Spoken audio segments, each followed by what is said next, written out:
A paz de Cristo, queridos, como é bom encontrar você aqui comigo novamente no canal Reescrevendo a História. E hoje eu quero trazer um tema muito importante, histórico. Como Deus retratou os inimigos do povo de Israel nessa fase. E a gente vai agora desbravar no Pentateuco, que significa os 5 primeiros livros da Bíblia, no livro de Deuteronômio, no capítulo 1, no versículo 44. Vamos ler?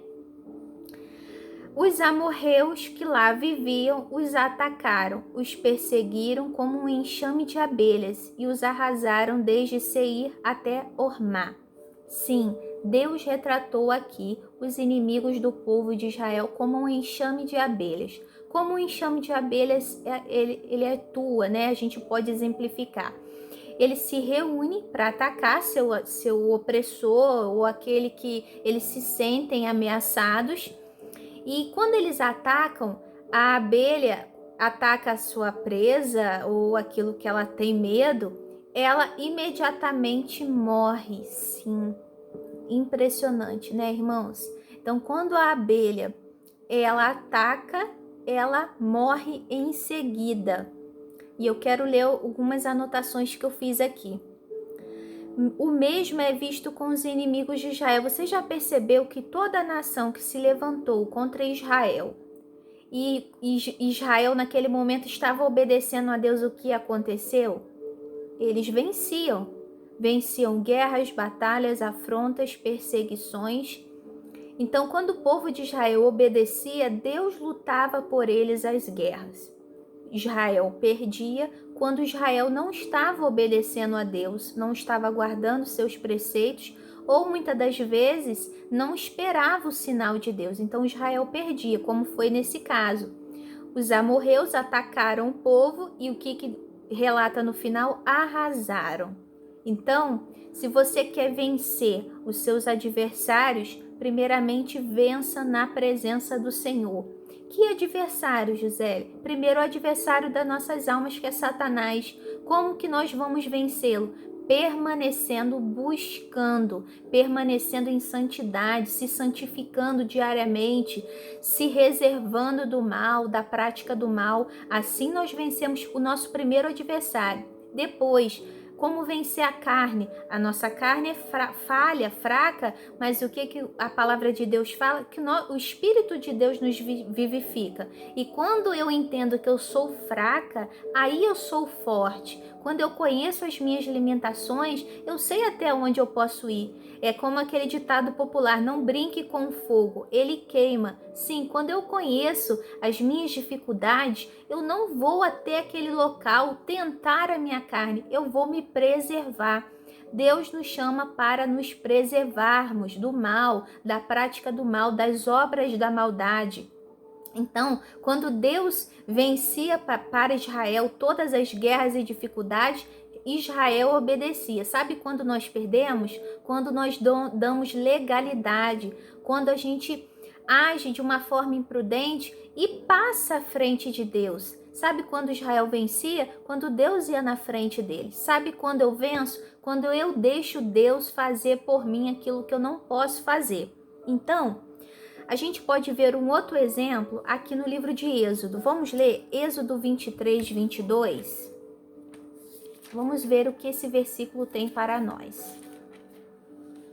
Êxodo 23, 22, versículo 22. Que diz assim: o meu anjo irá à frente de vocês e os fará chegar à terra dos amorreus, dos hititas e dos ferezeus, dos cananeus, dos heveus e dos jebuseus, e eu os exterminarei. Então, aqui citou também, você percebeu? No versículo 22, vamos ler de novo. Ferezeus, amorreus, aqui o Senhor estava dizendo que ele ia por eles, ia vencer por eles, não é mesmo? 23, 22. Esse é o versículo 23. Vamos ler o anterior, então? Deus estava dizendo que iria na frente deles e iria ter encontro com todos os adversários do povo de Israel. Agora vamos só fechar o entendimento no versículo 22. Se vocês ouvirem atentamente o que ele disser e fizerem tudo o que lhes ordeno, serei inimigo dos seus inimigos e adversário dos seus adversários. Irmãos, isso é tremendo. Toda a palavra de Deus, ela serve para que nós possamos nos apropriar. É um segredo. Então, que segredo nós temos hoje? Se eu obedeço, se eu temo a Deus, se eu luto para obedecê-lo, me esconder na sua presença, em sabedoria, em prudência, e ele vai guerrear por mim, ele será o adversário dos meus adversários. Você já viu vencer uma guerra sem lutar? Eu creio que em vários exemplos da Bíblia, Israel viveu essa experiência, essa expectativa de não precisar lutar e sair vitoriosos dessa batalha. Então, Deus vai fazer com que, se eu obedecer, se eu viver os seus preceitos, ele vai ser o adversário dos meus adversários. Então, Israel teve, há poucos anos atrás, um exemplo. A mídia fala que ele teve um problema cardíaco e faleceu. Mas nós entendemos que não importa quem é o líder, não importa quem é a pessoa que se levantar contra o povo de Israel e contra nós, que somos filhos, por meio da graça, por meio do sangue de Cristo, nós adentramos no período da graça e somos co-herdeiros de Cristo, herdeiros de todas as bênçãos que Deus tem para a nossa vida e até as regiões celestiais nós vamos herdar. Esses que se levantam contra o povo de Israel e contra nós, eles vão ter uma experiência com o próprio Deus. E qual é? Eu trago aqui um exemplo muito forte. Deus, ele não quebra seus princípios, ele não quebra os seus mandamentos. E a gente tem um exemplo quando foi aquela batalha de Josué e caiu os muros de Jericó, a palavra de Deus diz que ele afundou, porque ele era tão grande, tão largo, que passava carros naquele muro. Sim, era uma obra muito diferente, coisa que nós não temos um exemplo hoje. Carros andavam em cima da muralha de Jericó, de tão grande que era. Então, se a muralha caísse para trás ou para frente, o povo não conseguiria entrar na terra e dominar aquela cidade. Mas a palavra de Deus diz que a gente vai trazer no novo vídeo, explicando como foi essa vitória. Ele afundou aquele muro de forma milagrosa, afundou e o povo conseguiu entrar. Então Josué lançou uma palavra e aquela palavra foi abençoada e chancelada pelo próprio Deus, que ninguém iria reconstruir Jericó, aquela cidade seria amaldiçoada e aquele que intentasse, seus filhos morreriam, ele seria arrasado e os seus descendentes todos iriam perecer. Então, sabe o que aconteceu? O líder da Palestina da época, Yasser Arafat, ele disse que iria reconstruir o muro de Jericó, uma afronta a Deus e a sua palavra. Tudo bem, o homem ele tem liberdade, livre-arbítrio de fazer o que bem entender, porém, ele também tem que entender, nós temos que entender que nós iremos enfrentar consequências dos nossos atos, das nossas palavras, das nossas afirmações. Então, ele começou a fazer as encomendas, comprar o material para iniciar a obra.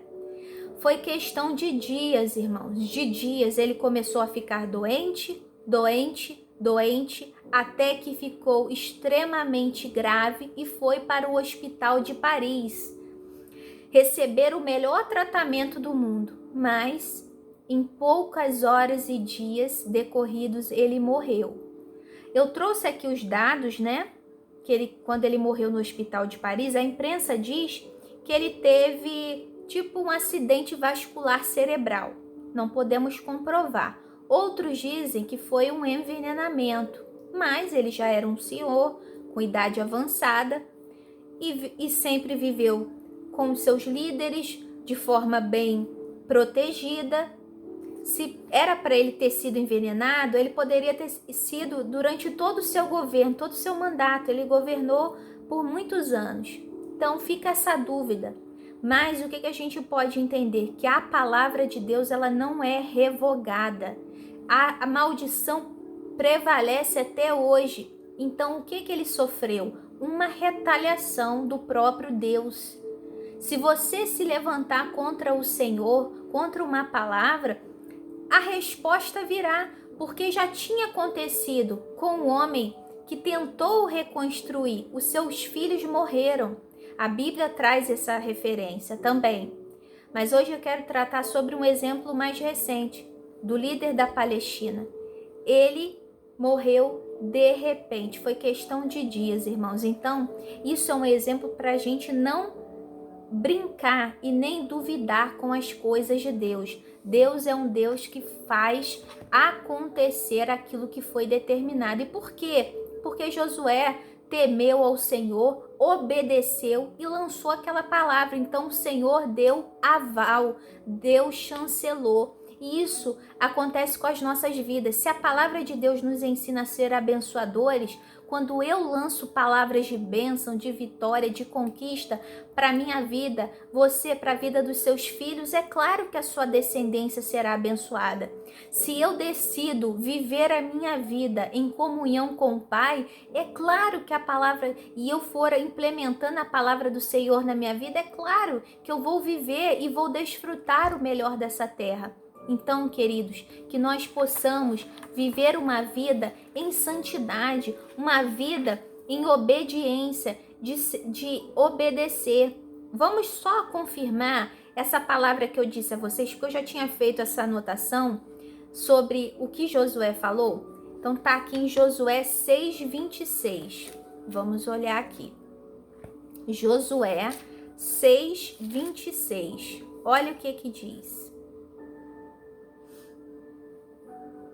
Naquela ocasião, Josué pronunciou esse juramento solene: maldito seja diante do Senhor o homem que reconstruir a cidade de Jericó. Olha o preço que essa pessoa iria pagar, como pagou.